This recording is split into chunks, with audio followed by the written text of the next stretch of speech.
បាទបងប្អូនមកជំរាបសួរបាទនេះគឺជាទស្សនវិជ្ជានៅក្នុងប្រាសាទនាគពន្ធបងប្អូនបាទគឺជាប្រាសាទបុរាណរបស់កម្ពុជាដែលមានភាពល្បីល្បាញបាទអច្ឆរិយៈខ្លាំងមែនទែនបាទដែលមានទឹកព័ទ្ធជុំវិញបាទហើយប្រាសាទគឺនៅកណ្ដាលទឹកតែម្ដងនេះបងប្អូនបាទវិញមកគឺបែបប្រណិតអច្ឆរិយៈបំផុតបាទគឺជាប្រាសាទតែមួយគ្មានពីរលើលោកបងប្អូនបាទនេះ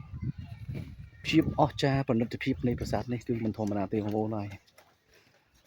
បាទគ្មានពីរទេលើលោកនេះបងប្អូនគួរស្អាតខ្លាំងណាស់បាទក្នុងនាមជាកូនខ្មែរខ្ញុំបាទពិតជាមានមោទនភាពចាំពេលវែងបាទបាទនេះបងប្អូនបាទខ្ញុំដើរមកជុំបាទញាក់សាច់តែម្ដងបាទ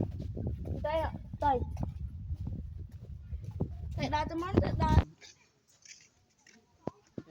Belum buat nomor lah.